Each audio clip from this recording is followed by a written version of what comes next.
Welcome to Lived Stories, a podcast that holds space for inspirational interactions that are real about navigating the challenging journey of separation and divorce. Expect laughter and some tears. It's all welcomed because Lived Stories is meant to be a safe space.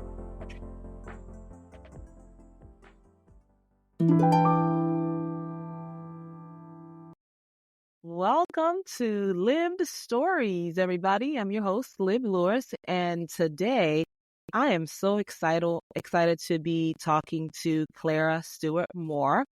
We're going to get all into her story. I also want to just share my gratitude for all who are listening. Thank you all for feedback, the comments. Thank you for sharing your story. Understand how emotional this roller coaster ride of post-divorce or divorce could be. For my listeners, you guys all know I typically ask my guests to share one sentence about who they are and a sentence that describes them. And I'm going to share what Clara wrote. She shares, "I'm a universal teacher of infinite light, peace, and grace. It's succinct, it's poignant, it's just what we need." Clara, hi. Thanks for joining us today. How are you? Thank you for having me. I'm wonderful. Life is generous, like I like to say. But Yes. How are you? I'm doing well. I'm very grateful for where I'm at and for where I've been and where I'm going to. So, yes, I'm very pleased to be here. Well, I don't want to waste any time. And you said something that's interesting. I can't wait to share or to hear about where you've been and then where you're at and then what's to come. So let's start from there. To ground me and to ground our listeners, want to just kind of get a little bit more information about your background, your beliefs on relationship and marriage. We'll start there. I'm originally from Europe, so I'm sort of a global citizen of the world. Born in England, transferred from South America, lived in 3 provinces in Canada, traveled all through Europe and Africa as well. And I landed in America in 1999, and in that place here, I wasn't planning to stay. I had an HP1 piece extraordinaire for fashion, and ended up marrying a Black South American, from the Americas, from the North Carolina, and ended up staying. So, in short, my belief system was one that I would only be married once. I didn't plan to be divorced. I figured once I knew that I knew, and that the person that I was, that was my first belief. And I don't know if that was a program or something that, that I was programmed to believe, as we are as young children, sometimes programmed to believe certain things. And so I've always been a very intuitive person. So, and then if the intuitive doesn't stick on the inside and spirit really wants me to get it, then they give me outside clues. So there was a lot of synchronicities in terms of, and serendipitous moments in terms of both. We really loved the word. We loved to study the word and the joy that it brought us. So I thought that was like a super strong bond. And then also, we would meet up. We would have the same colors. We'd be listening to the same songs.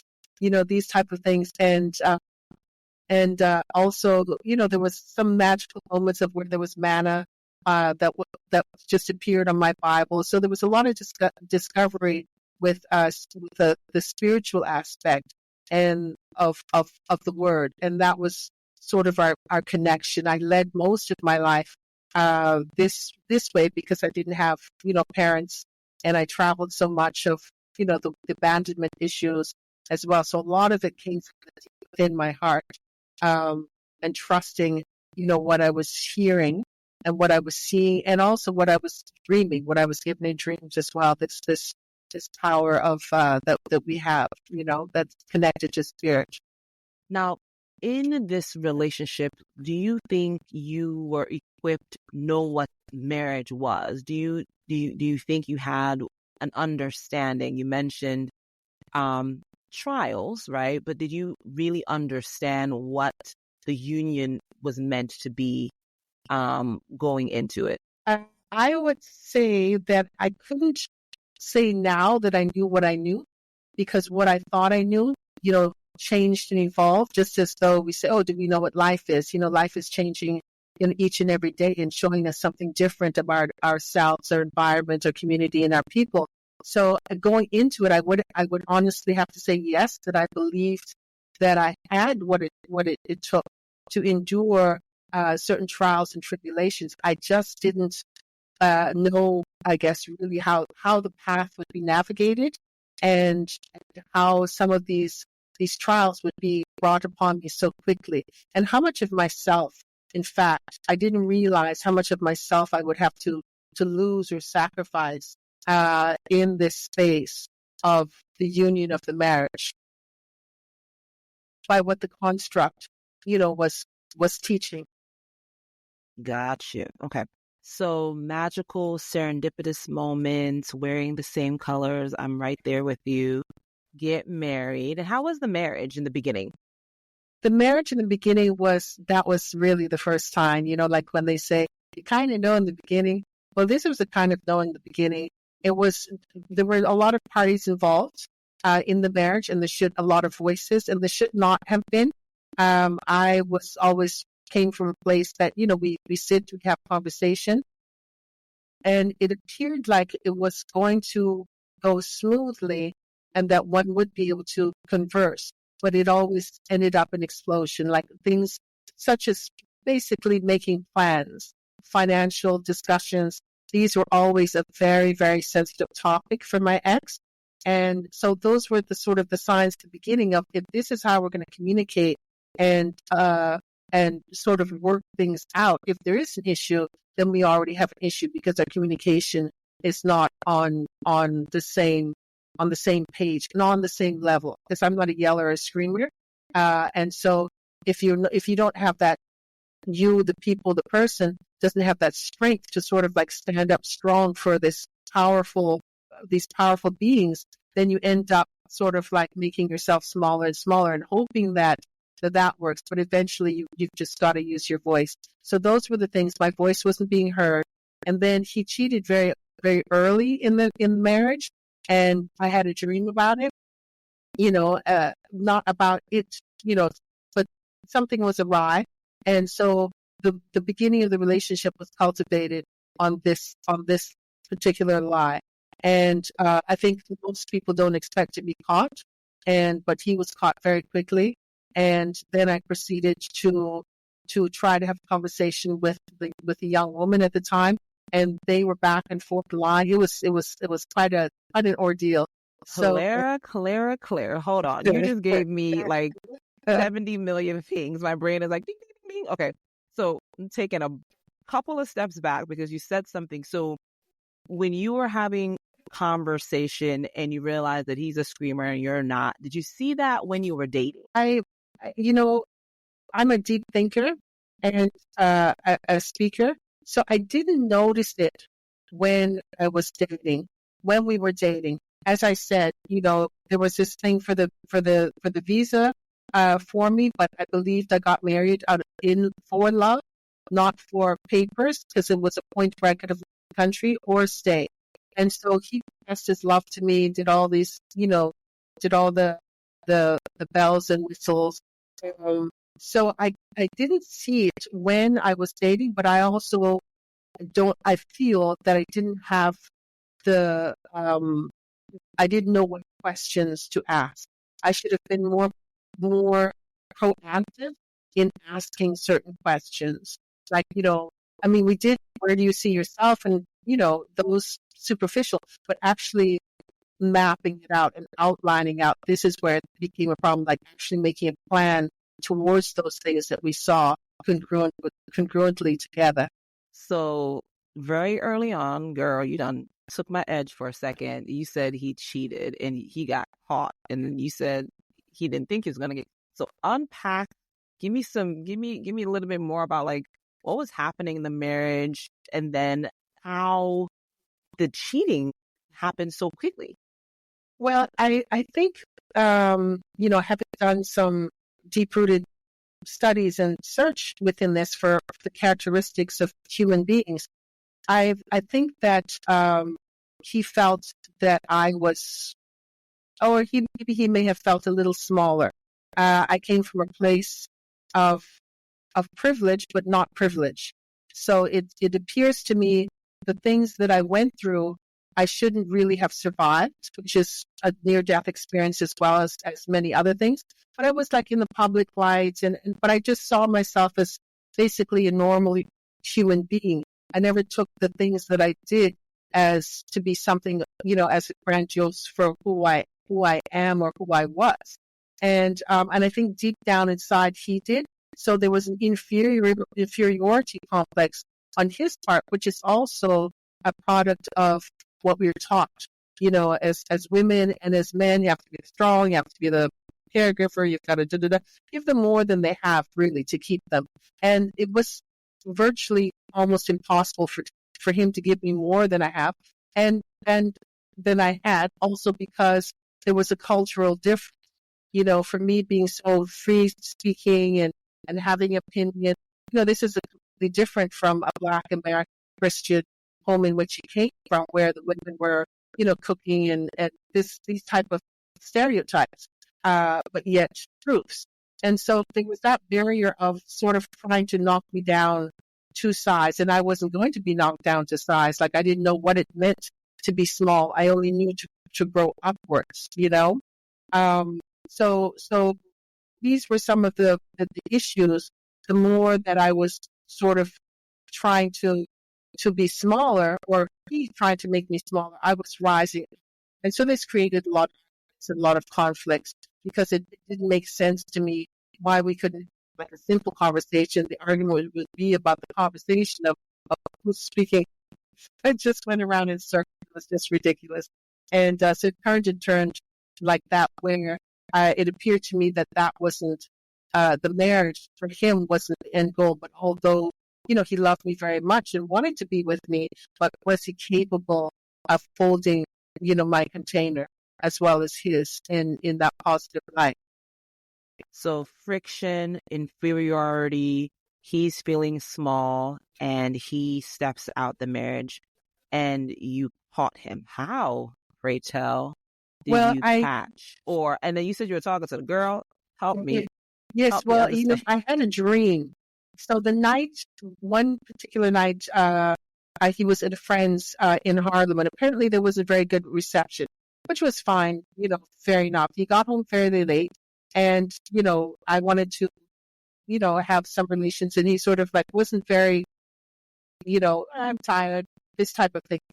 Also fine, but then I went to sleep, and then I had a dream of he talking to this young lady, and there was, some affection in the dream. Like you could feel there was like a closeness with this person, this female in the dream. So when I woke up, he knew that I was a dreamer. I told him about this dream, and I think it reached him out. Of course, he lied about it, and continued this lie for, I think that may have been June, July, and by September, October, there was a place where he worked, and I would happen to be in the place when he was working, and this woman passed by. Wouldn't have done anything, but I saw his head kind of like go quickly, like move on, and I saw her this, and so I just walked right out the door, tried to find this person that was so eagerly, pushed away, and that person was gone. So I just kept asking questions all the way home, and who's this? Well, who's that person? And he did not have a comfortable response, because I just kept asking and asking. He got very, very agitated. And so from that agitation, and from the dream many months later or before, I knew that there was some connection. And I, being the detective that I am, the persistence that I am, and I like to know what I know, I was able to track down the phone number and call this young lady up, and she in turn lied to me and said, no, nothing is going on. But there was conversation between the two of them. So I just tracked the conversation until finally she gave me a confession. And it was, yes. So I got a confession out of her. not what she was planning, because apparently he wanted to stay with me and she loved me. But she said to me some things, and so I told her in the end, you know, thanks her for telling me, and coming and letting that truth out of the body. It was important to let the truth out so she wouldn't have to, sit with the guilt or anything within her heart, and then also ruin a relationship that she may have in the future. Like these things, I feel that are connected, the energy of them. So that's how I found out. And so Clara, hold up. In this dream, did you see her face? I did see her face. And then when you went to the place, so you saw her. Yo, that's intense. Yeah. So you saw her face. You go to the place she works at. He works at. Yes. And months later, after that long conversation at home, no, I didn't do anything. All the friends cheat, but I don't cheat. The same rigor. And I could be out every night, blah blah blah blah. And so when that person passed by the window, that person instinctively led me to the dream much earlier. Like that's the same person, and the fact that I could kind of see her rush her away from the window, and she did one of these and turned around and came. So obviously she was coming there very often. So I don't know how many times it happened. I had no clue. He said it was a one-time thing, and we tried to repair it, but because of the 2 weeks of lying, it was difficult to repair that. And all I wanted basically the truth and to repair from there. Because so you were already in your mind prepared to work through that. In your mind, infidelity was like, okay, that's something you were prepared to work through. Yes. Yeah, got it. We know that this may happen in marriage.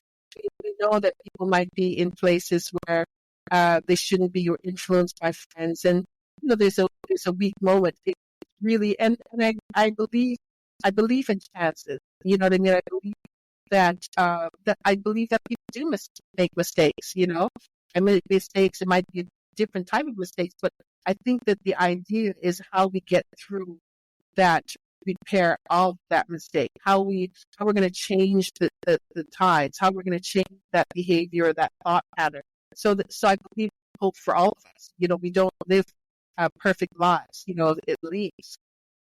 So she shares with you. Now, did you tell him, hey, I talked to your chick on the side and she confessed? Yes. And what was his reaction? He was angry. He was angry because he got caught. He was angry because you were detected. Yes. What was he angry about?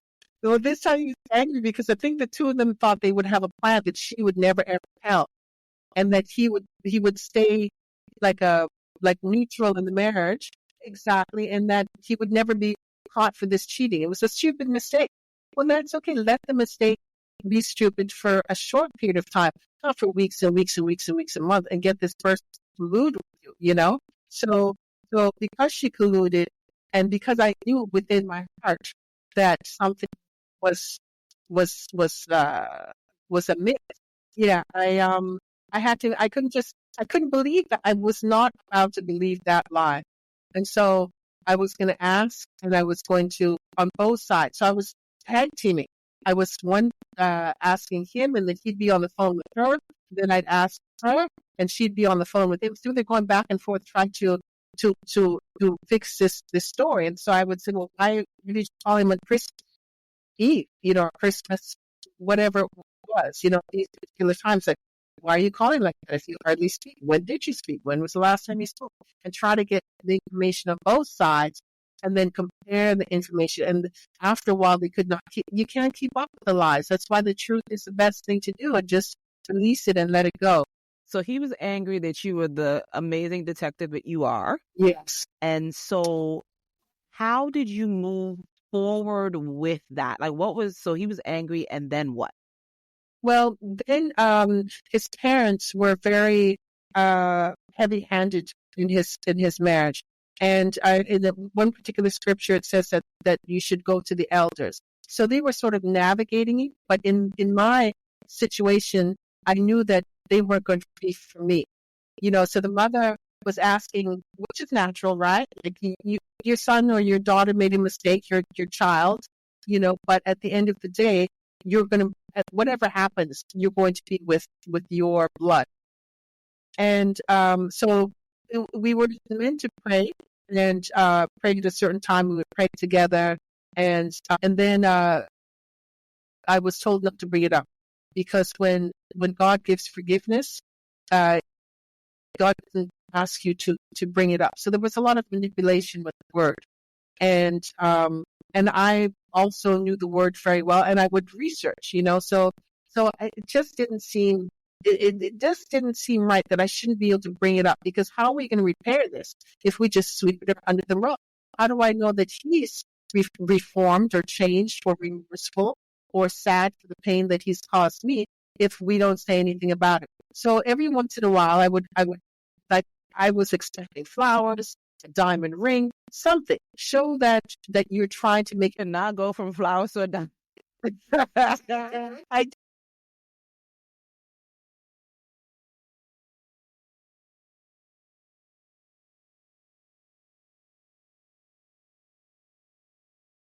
dude did not want to show me actions. He was so angry that he was caught.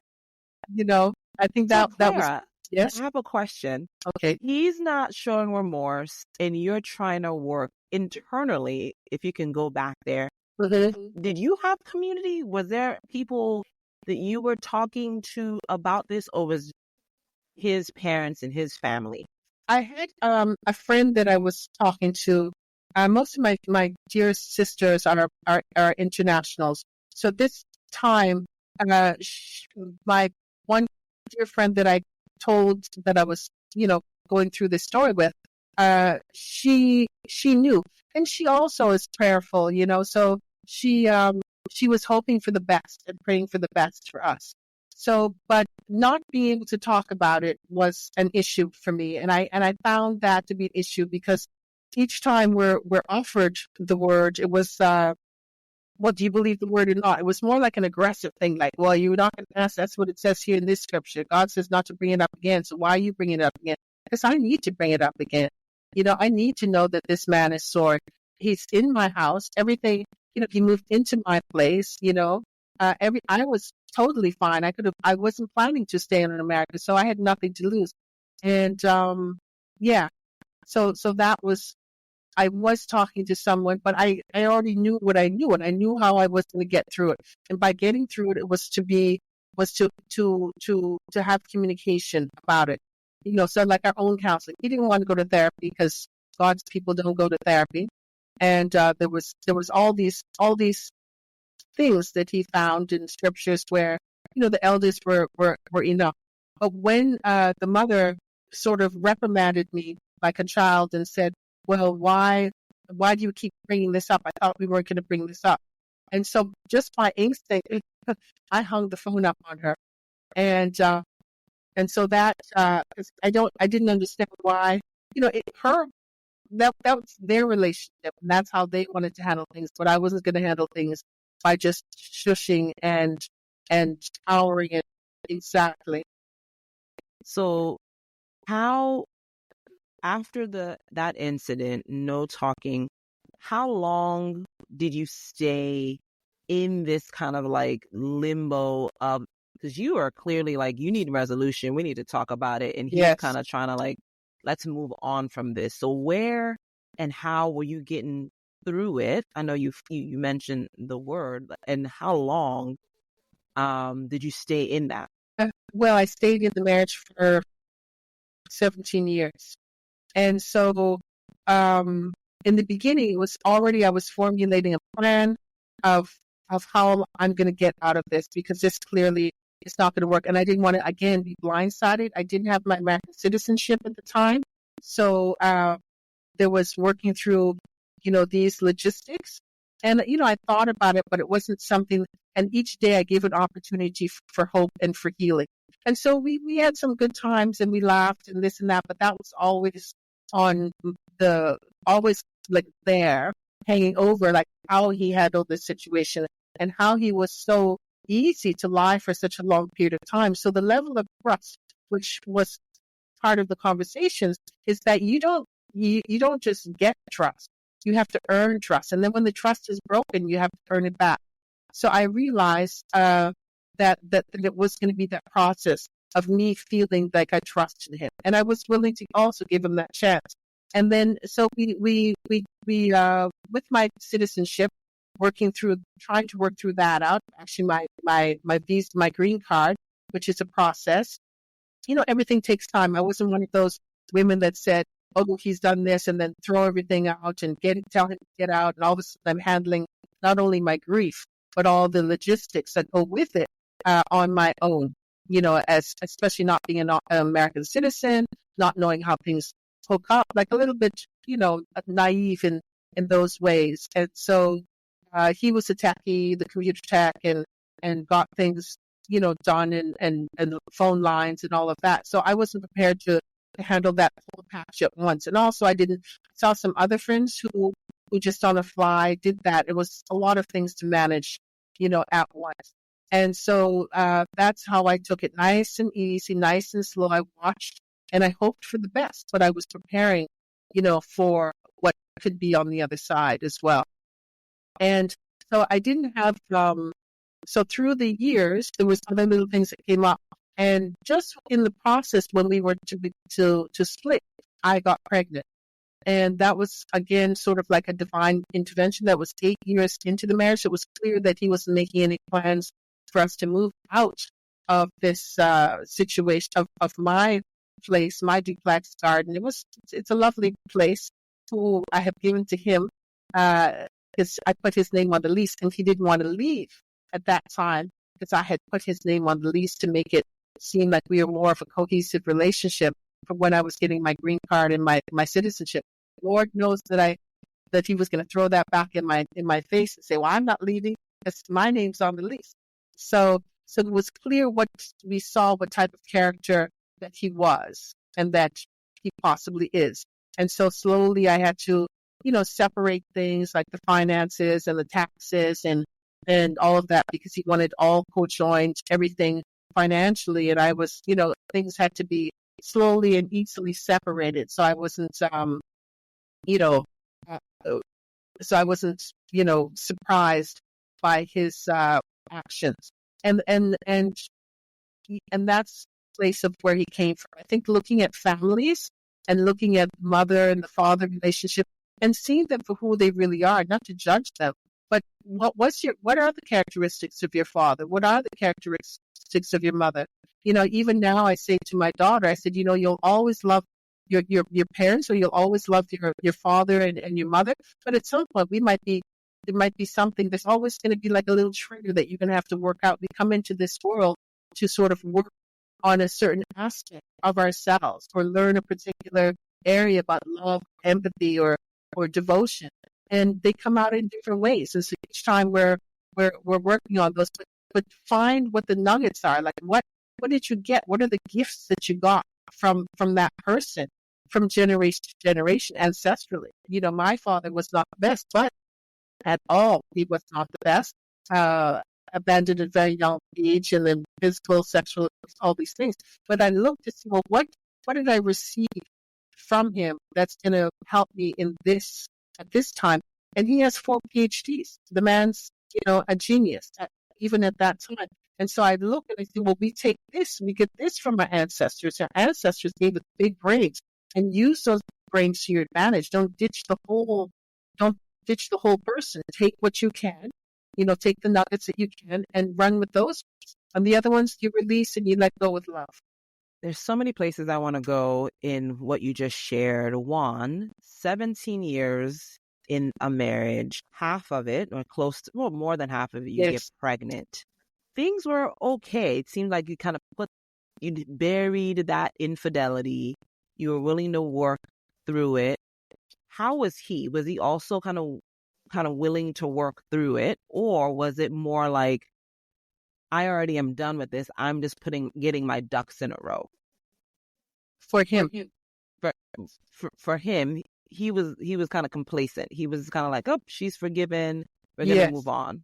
And in your mind, after the infidelity, you knew you wanted to end it, but you had to wait for green card, citizenship, and in this process, you end up getting pregnant.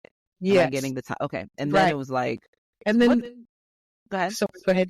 No, and I was, so that 8 year I'm pregnant, what did that do for your psyche, knowing that you had a plan and now you have a baby? Well, what it did was, again, because I prayed every single night. And every time I heard when there was a tough season, I would hear wait, always wait. Like, when should I leave? Show me, let me see in a dream. When is a good time? And I always heard wait. So I waited, and I waited. We had a business together, and the business was done funkily, and then I never found that out till later. So there was all these little dishonesties. And then when we were finally done, due to the integration of the parents and another heavy-handed friend, I was pregnant. And so, again, that's like the first time. Why would I now venture into the world by myself? And this time I still didn't have my citizenship yet. My green card was still active for 10 years. Why would I now try to find healthcare, work? And I was pretty much the provider in the marriage. So I was working all the time. I've always thankfully been a worker and been blessed to receive. And so he sat a lot on his laurels. So when we should have been rising together, a lot of time he was sort of just taking advantage of my good fortune. And so that kept us, if I'm not working, how is this going to get paid? And how are these things going to get done? And so this is what happened with the baby. When my daughter came, was I've got to, again, be smart and wise about this.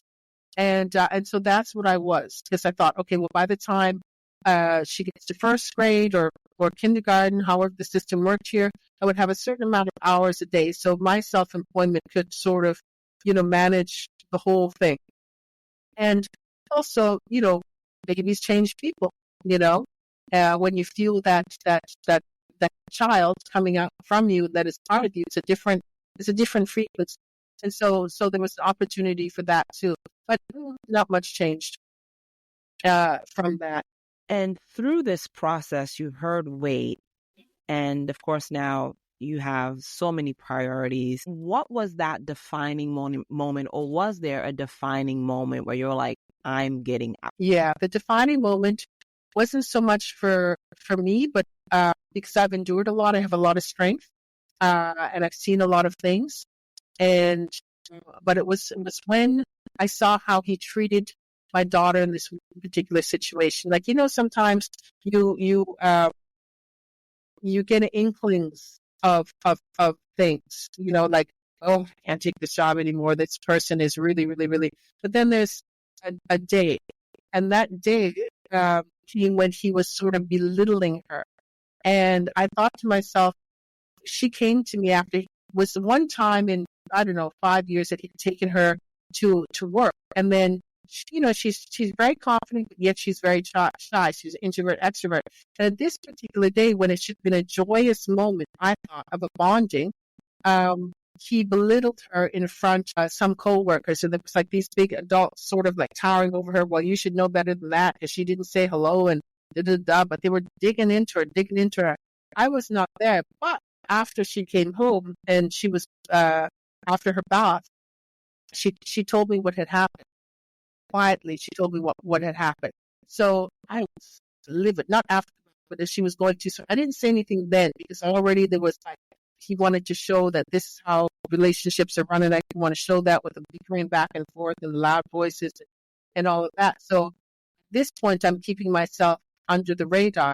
So she goes into the bathroom, and then I start asking him about this. And he is livid that she has told me how he treated her and how she was treated. So after, and then he gave me the hand. He didn't want to talk about it.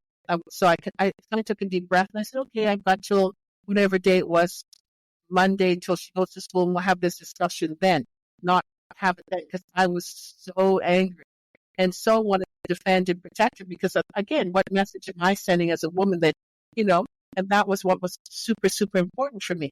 So, but when she came out of the bath and she was dressed and so on, he sort of went after her down the stairs, and he was like, all up in here.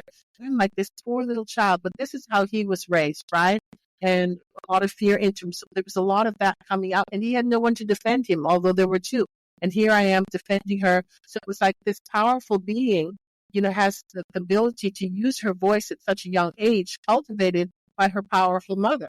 So that was not a good place for him. So as she was going up through the house, I was going after him. If you don't want to talk to me, then you're not going to talk to her. And she just still wanted to scare her, put this fear in her. And so I kept running after her. Words got exchanged, and certain words got exchanged. And he had some wine, and he turned around and he threw that glass of wine in my face. And so that wine ended up in my face, and my mouth just took it all in. And I took a deep breath, and I went into this deep calm. And I was like, that's it. Wiped the walls. I got on the calendar, and I put a big circle on the face. It was closer to the beginning of the month, so you had to see it for 2 or 3 weeks.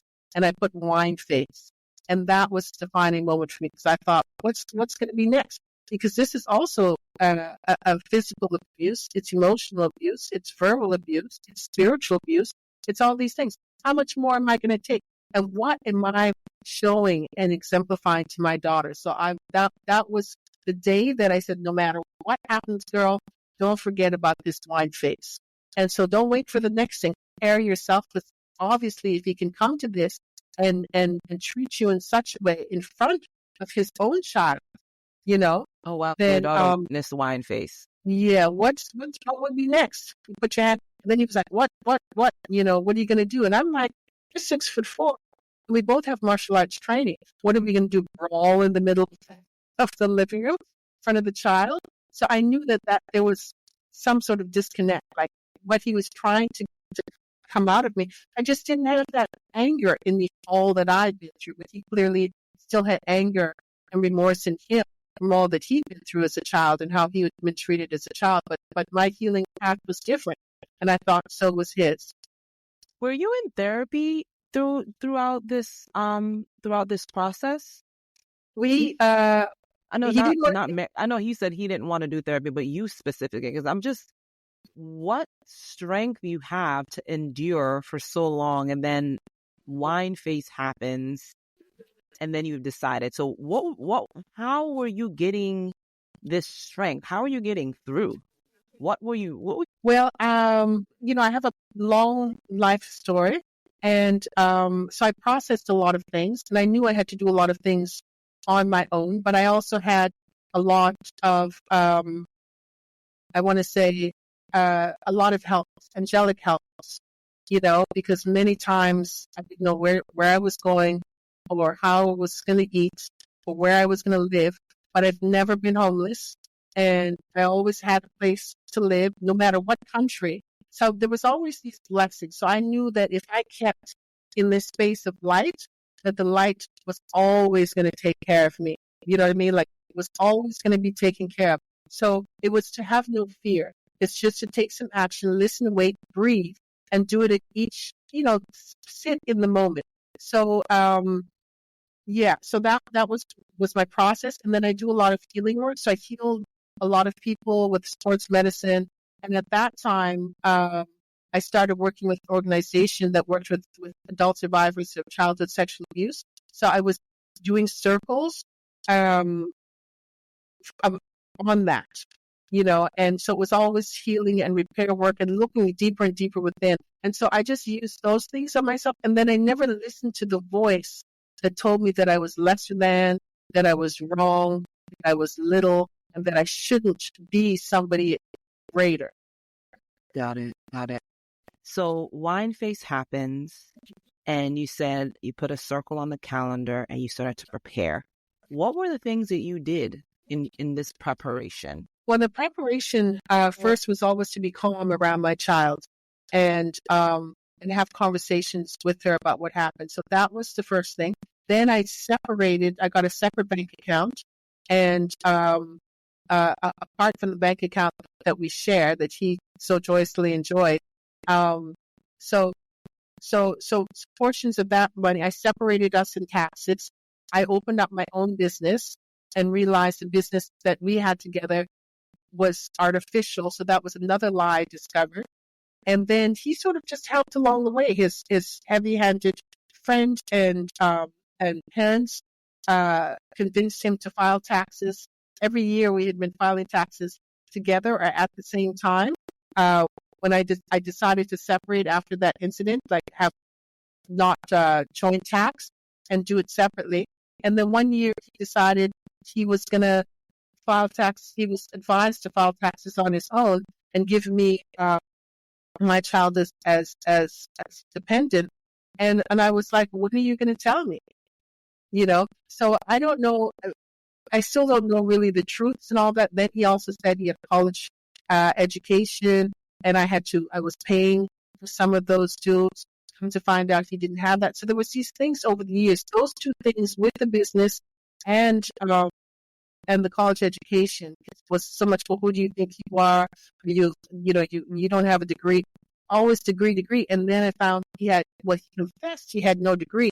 And then accused me of stepping on him when he was down. I was like, you have got to be kidding me. That's not working with me anymore. You can't, rub a degree in my face all this time, but yet you haven't one. So there was I think that maybe he had gotten married for financial reasons, but it never, I kept a tight lock on my finances in a sort of way, and not, because I could see how his spending habits, my spending habits. I was a little more frugal, because I had to care for myself on my own. So, I prepared with that, with the finances, and really just wanting to make sure that when I did it, how I did it, when it was done, that was it. There was no going back. So give enough chances for myself to feel that I was making the right decisions, as well as vice versa, for him to really give a proper repair and to see how I was going to do it, how everything was paid, financially. That was the main thing. And to do it with love, not taking it out on the child or taking it out on people in the street or what have you. When you were going through the process, what were you sharing with your daughter at the time? Were you sharing with her that this is the plan, right? I'm planning to leave this marriage, or kind of did you have like a sit down moment with her? Like, what were you doing to prepare her? Well, she sort of knew that the situation, because her father was not very involved, and so he was sort of doing the work and the conversation with, like, birthday parties. Everything was always about him. Like Father's Day was him. He didn't have to spend Father's Day with her because it's Father's Day. He can do whatever he wants. And so we did a lot of things. We did a lot of things on our own. We traveled on our own because she would say, Papa, you coming with us for 3-4 years, like in the younger years? Papa, you come with us? No, he was always saying, well, no, this is late, or no, it's backward out. No, always no, until she stopped asking. And so this is where the conversations came in, is that, you will always love your father, but maybe, not every day you want to be with him. So these conversations lightly were always in play because of the situations, very, very small situations, but very impactful situations that she would have to deal with as a young child. And because we cultivated conversations together, when I would come home from work and say she'd been in her home all day, I would like pack her up, put everything, no matter how tired I was, then off we would go to. And so for her to be exposed to certain things, for her to see that there's more than what's going on in her home. And so I wanted to make sure that she knew her community and she experienced things. So we did a lot of classes, and this was the preparation to make sure that she was in a place that she could be, feel sound and grounded in her own well-being, right? So you prepared, and now it's time for the divorce. Was it a complicated process? Was it a challenge? Talk to me about that. It was complicated, and it was a challenge because one, he left, but then he wanted to come back, and then his friend got a place for him. He was sorting it out.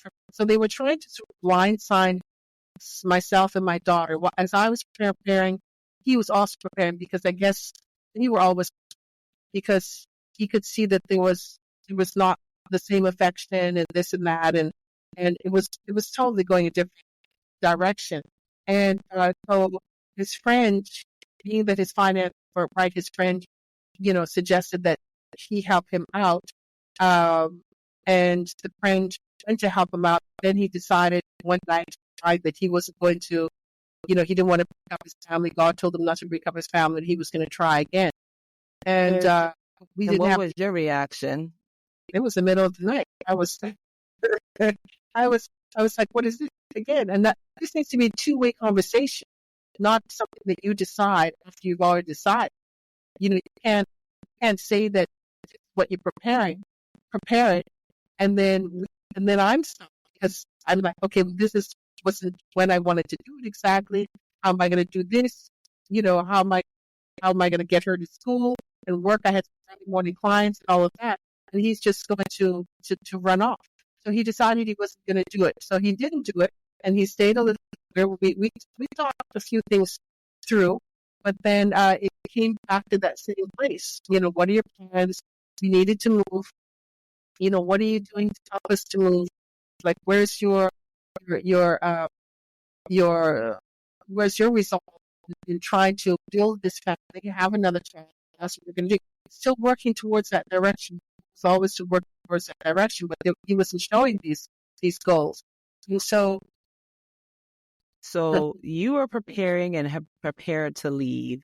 He wakes you up in the middle of the night to say he wants to work it out, and you started to work it out, or was it kind of like, nope, that ship has sailed? I wasn't clear on that.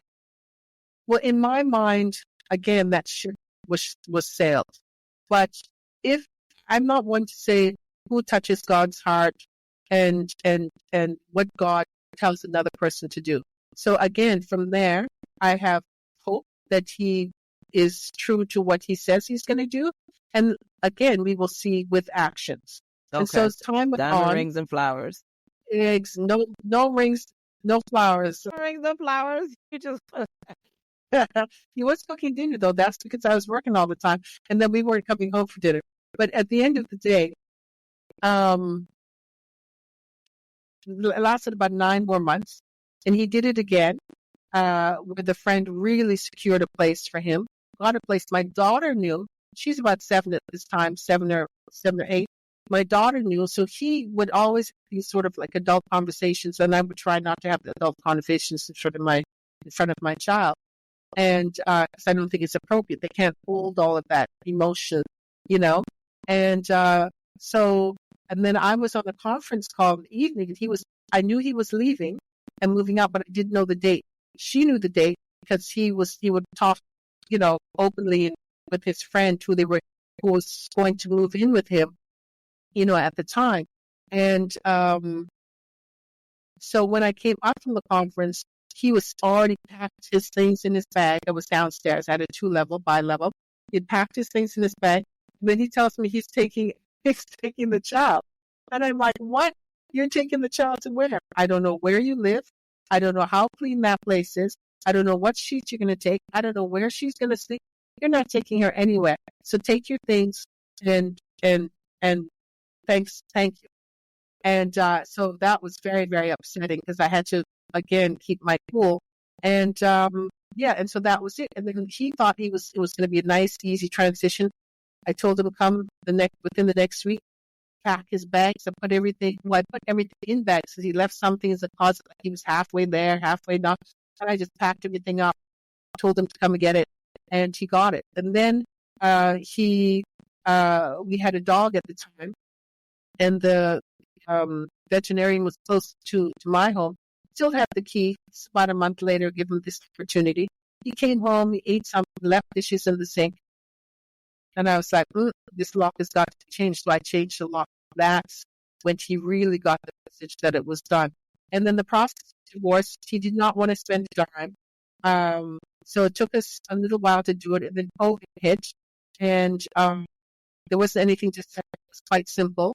So that prolonged it for a while, for the 2 years when the courts closed.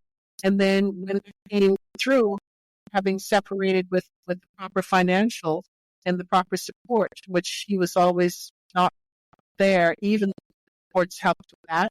And then we got the final degree in 2023. What a roller coaster. So, what do you want to share with an individual who may be in a similar space about their divorce journey or their making a decision? Because it seemed like you really gave a lot of grace and you really were open to trying and trying again. Do you have any regrets about that? No, I don't have any regrets, because again, I feel that I feel that anything that I gave maybe too much of, that was not reciprocated on the other end, I don't feel that it's any judgment on me. I feel that it's a judgment on the other person. And I feel that they're going to have to work out that lesson. I believe that we come into this world and we all have things, trials and tribulations that we have to learn. And that, this is the journey is how we go through those trials and tribulations, not necessarily the final outcome. I think the final outcome is important, but it's what you learn along the way. And it was important for me to know that I was not harboring any hatred. I wasn't harboring any anger. I wasn't holding on to that grief. I was letting that process move through me, because it will only come to harm myself or in the next relationship. Then there's comparison and all these things. And I don't want that. I don't want to do that again. I don't want to go through the same situation with a different person. So it's important for me to heal. The healing process was and also to know that I did the right thing. Like, I gave enough chances. I ran it over my mind. Am I being true? Is this fair? All these things that you're thinking to yourself personally that you may not say openly, And so only each individual know when is the right time.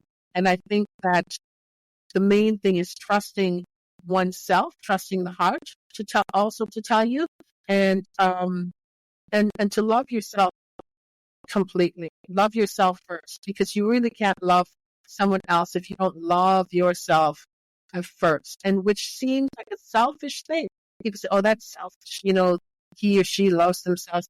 Well, should we give our love away to somebody else to be mistreated? So we have to be selfish is a good capacity for us to measure within ourselves, I love that. Selfish is not bad. I think I read a quote that talked about, shifting it to being self-full. And yes, being self-full is not selfish. Exactly. So in your new beginning, so it's 2024, so you got divorced last year. Where you are now in your life, and in your last statement, you said you learned a lot about yourself. So what did you learn about yourself, and where are you now in your life? Well, I learned that, one, the resilience continues. Two, that my path of love is always a journey. Three, not to be too hard on my future partners. And I am still hopeful about finding that match.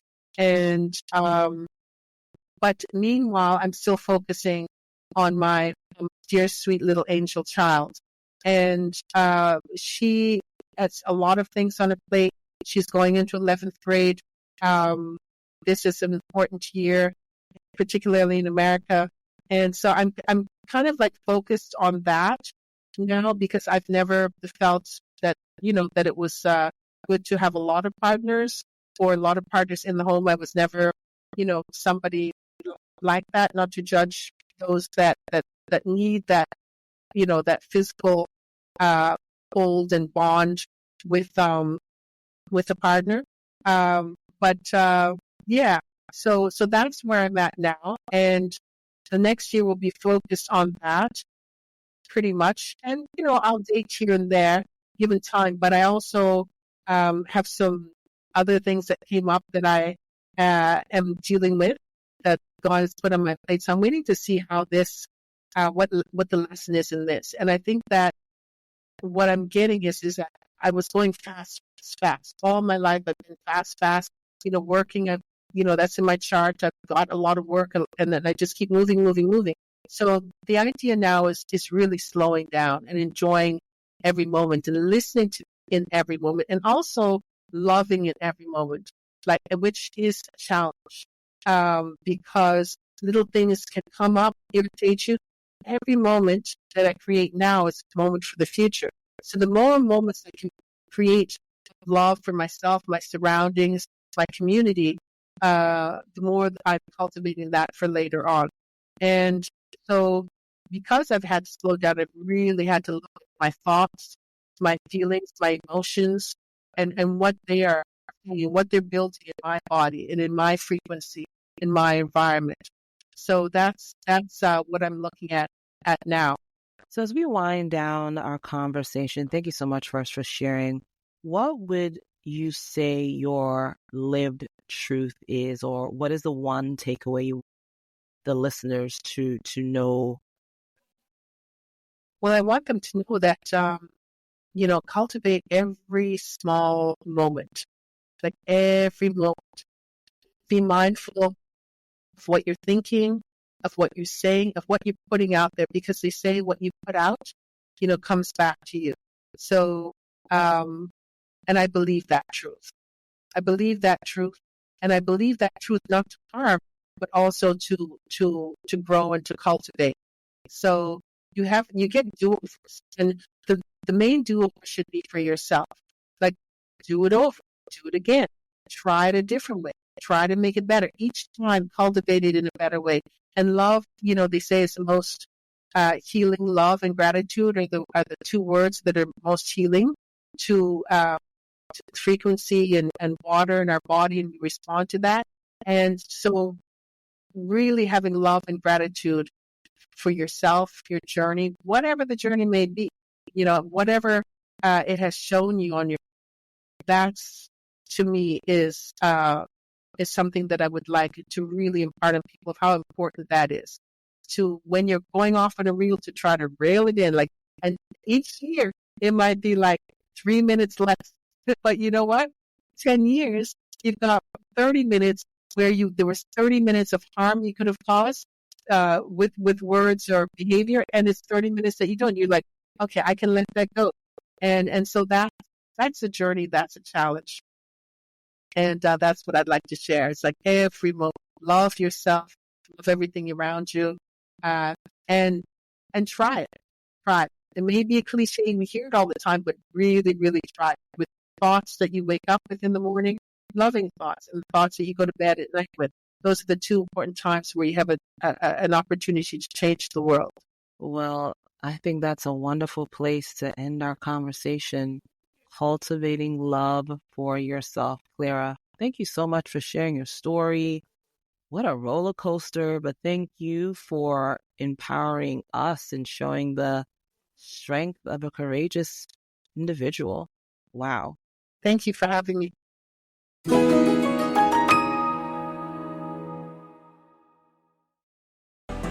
Thank you for listening. We want to express our heartfelt gratitude to our incredible community. Your strength and resilience shine brightly, and together we're creating a safe space filled with solace, guidance, and inspiration. If you resonated with today's episode, share with anyone who might find comfort and support this conversation. Let's spread warmth and encouragement and hope. Join the Lived community on social channels. It's Lived Stories on Instagram, Facebook, YouTube, and TikTok, where you can connect with like-minded women, share your story, and access even more trusted resources. Until next time, take care and remember, you're not alone in this journey. You are stronger than you think, and you can do hard things.